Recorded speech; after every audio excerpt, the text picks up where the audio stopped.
force in the U.S. military. Thinking that visiting some rougher area of St. Louis might trigger a more aggressive mindset, Jen had chosen the gentrified Clayton district precisely because it was a safe enclave, largely free of crime and unsavory characters. It wasn't so much that Tom was expecting an imminent terrorist attack on Beemerson Street. Intellectually, he told her, he knew that the danger was minimal for people living in the States.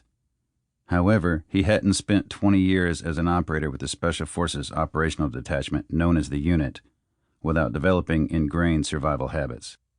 Most of the time, he didn't even realize he was doing it until she waved a hand in front of his face and insisted that he actually make eye contact while she was talking. Jen thought of the hypervigilance and constant threat assessment as a type of muscle memory, not unlike his heralded ability to move and shoot with uncanny accuracy or to act calmly and deliberately no matter how chaotic the situation. These were traits instilled in him by countless hours of relentless training. Those hours had then been reinforced on thousands of actual missions he'd participated in and usually led, most of them close quarters battle, or CQB, in Iraq and other hotspots around the world. Street to street, house to house, room to room, where the hardest lessons were written in blood and not soon forgotten. Jen understood that this constant wariness is what had kept Tom and his men alive on the danger-filled streets from Mogadishu to Baghdad and a lot of places in between. But those same qualities had also undermined the stability of his previous 3 marriages and, sadly, made him a stranger to his son, his family, and all too many former friends. Some of the influences from his life as a warrior were subtle. Trained to carry out missions at night, Tom's attempt at normal sleep patterns were ineffective, and what sleep he did get was tormented by nightmares. In the daytime, loud noises made him duck. A car parked innocently on the side of the street might be viewed as a potential roadside bomb and avoided. Someone approaching too quickly could make him switch from a relaxed state to high alert in the blink of an eye.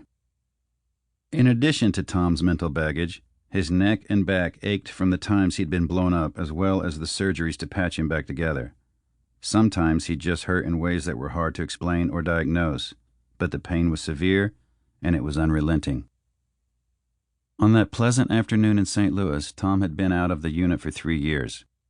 He was making a living working for a company that contracted with the military to prepare a new generation of special ops commandos for war, as well as a more demeaning entertainment enterprise that trained civilian commandos to kill zombies with paintball guns.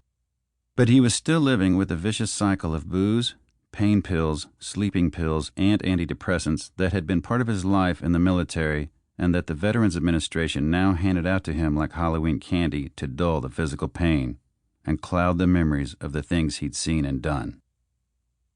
Tom and Jen had met several months earlier when the film and photography company she co-owned with her husband was hired by Tom's company to produce military training videos as well as an advertising movie trailer. This past May, Jen had driven from St. Louis to Indiana to meet the owner of Tom's company and to become acquainted with some of the people she'd be working with. One of them was Tom Satterly, who was described to her as a special operations legend, not just in the unit, but in the competitive and ego-driven world of commandos. Whatever she was expecting, she wasn't impressed at first sight. Tom was 5 feet 10 inches tall and overweight, with a gut. His wide face was ruddy and bloated by alcohol and hard living.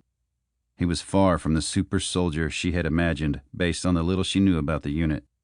When they met, Tom had hardly acknowledged her, just a few grunted words before leaving the meeting as soon as he could excuse himself. It didn't take long after their work began, however, for Jen to realize her first impression of Tom had been deceiving. While he rarely said anything to her, she noticed how he commanded instant attention from everyone, including the other former operators working for him on the filming project. He didn't raise his voice or make demands.